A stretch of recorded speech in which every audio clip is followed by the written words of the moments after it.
Hello and welcome to Aurora Northeast Academy.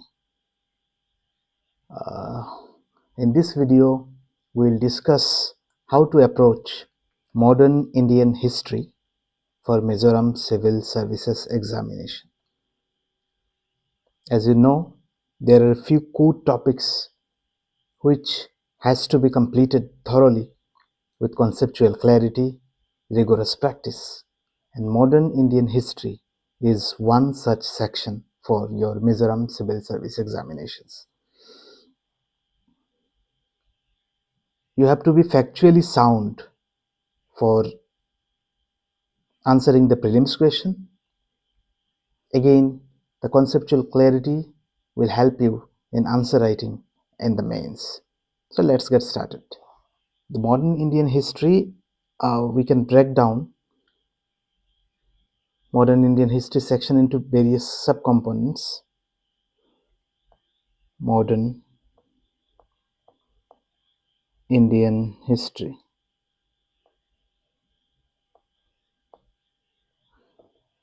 The very first topic will be arrival of the Europeans.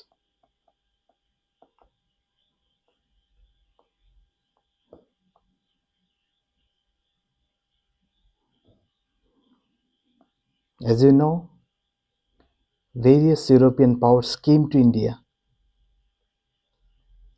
with the objective of initially doing trade.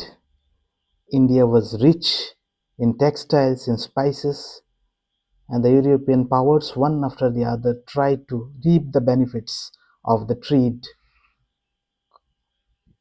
with India. We can see the Portuguese, the Dutch, British, French, etc., coming to India, trying to establish better trade relations, trying to establish the factories in India. And these are not the factories that we see in, that we mean in the present context. These were very different. So the different powers were Portuguese, we have Dutch, we have British, we have French. So among these powers, we will see that it will be the French and the British forces that will compete against each other to establish control over India. So we'll separately look into Anglo-French rivalry. Under this, we'll have the Carnatic Wars.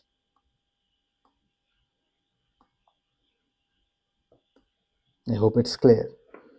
So these European powers will compete against each other to establish their stronghold in India. But ultimately, it will be the clash between the French and the British, with the British coming out victorious for establishing supremacy in India. So thereafter, we will see that a very resource-rich province of India, that is Bengal, will be targeted by these powers. So we'll have Battle of Plassey, Buxar,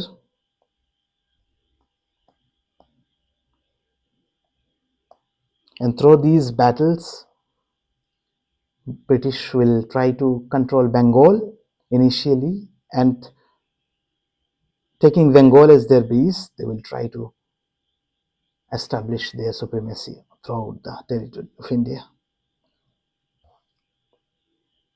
We will see Battle of Plassey, Battle of Buxar, but there will be certain Indian powers that will try to resist the British. Under these, we can see Anglo-Maratha rivalry,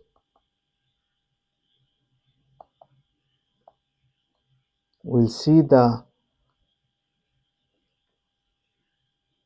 Anglo-Maratha wars, Treaty of Salbai, Treaty of Bassein, etc. Then we have Anglo-Sikh wars,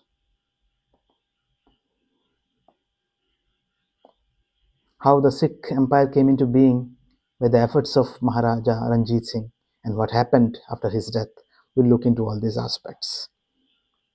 Then we have Tipu Sultan, Hyder Ali and Tipu Sultan.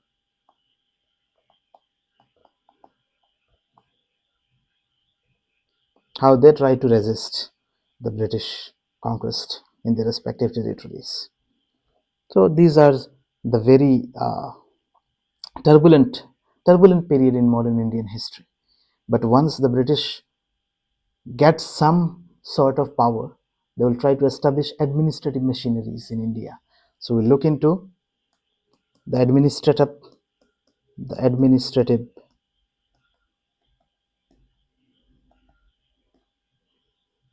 policies.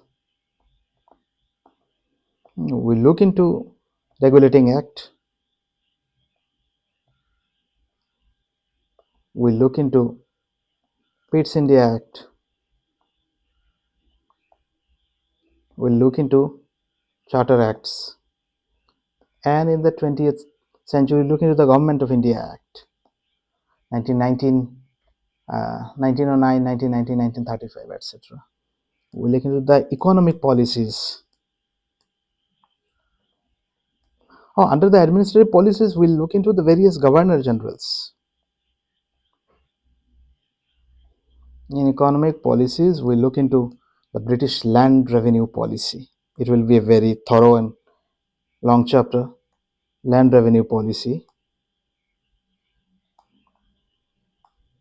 We'll have the zamindari system, the mahalwari, the rayatwari systems, where these policies were implemented and who were the pioneers and how were they different. We'll look into all this aspect. We'll look into introduction of railways.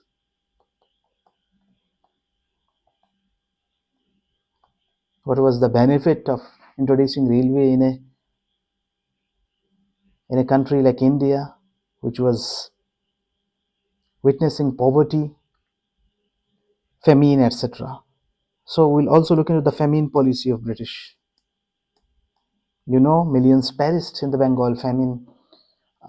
What was the reason? What were the reasons behind such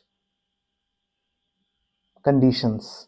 Was it due to natural factors, or the reasons were merely apathy of the British colonial government? Had there been a national government in place, it would have taken steps to ameliorate the conditions of the people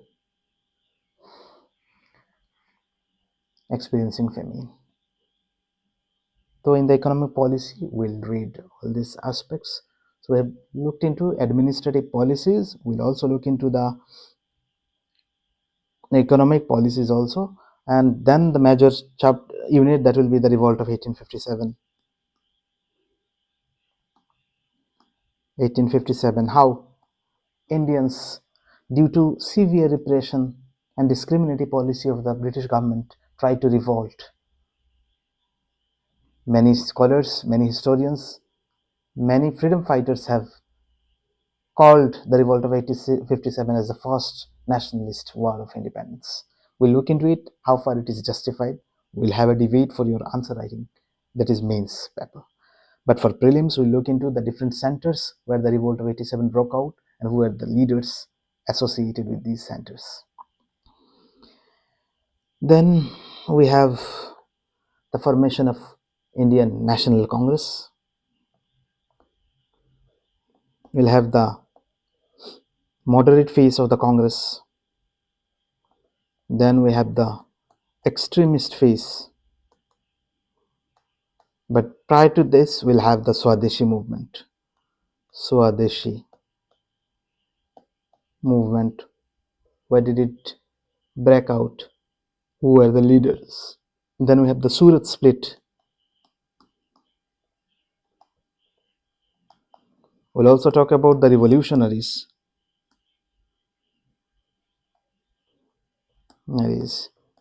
They were totally not satisfied with the policies of the British government, and they tried to assassinate notorious British officers. For example, Prafulla Kumar Chaki, Khudiram Bose Chapekar brothers, etc., tried to instill a sense of pride among Indians through their heroic acts. So these revolutionaries became active whenever the Indian freedom struggle got disillusioned due to either the moderates or due to the extremists or due to withdrawal. For example, the non-cooperation movement was withdrawn by Gandhi. Then we'll see the revolutionary movement in the form of Indian Revolutionary Army, Indian Republican Association of Bhagat Singh. Anushilan Samiti, we'll read about Anushilan Samiti, etc. Then we'll have Lucknow Pact. We'll talk about the Gandhian phase, which is Gandhian phase, and for the first time, Indian freedom struggle was taken out from the rooms of a few elites and it was handed over to the common people. For the first time, Indian freedom struggle became a mass movement under Gandhi. So we'll see the non-cooperation movement, we'll see civil disobedience, and we'll see Quit India movement. Meanwhile, the British will try to address the grievances through the Government of India Act 1909, 1919, 1935. Then we have Salmon Commission. And after the First World War, we will see August Offer. On the eve of the First World War, August Offer, Cripps Mission thereafter. And we'll see Cabinet Mission. After Quit India movement, again we'll see that the Indians will try to reclaim their motherland by collaborating with external players, for example, Indian National Army, Subhash Chandra Bose, Mohan Singh, etc. Indian National Army. We'll see Indian Royal Indian Navy mutiny, etc. After all these things, we'll have freedom. But with the extreme and severe pain of partition. Thereafter, we'll see the post-independence different policies. So these are the broad outlines under which we will cover modern Indian history. History is at times factually driven, and you have to memorize a lot of names, but don't delve into the exact dates. I will try to simplify the process so that you can remember the names, you can remember the area, you can remember the story behind an event. We'll try to solve the practice questions as well along with the topics so that it becomes easier for you in the long run. So this completes the introduction of modern Indian history syllabus. You'll be delighted to know that Aurora Northeast Academy is coming up with the foundation course for Mizoram Civil Service Examination. You'll be launching it very soon, covering all the aspects of Mizoram Civil Service Examination, your one-stop solution to these tough exam that everyone in the state aspires for.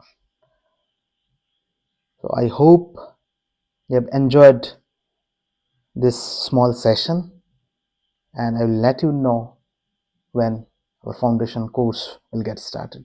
So thank you for watching this video. Keep following Aurora Northeast Academy for further updates. Thank you.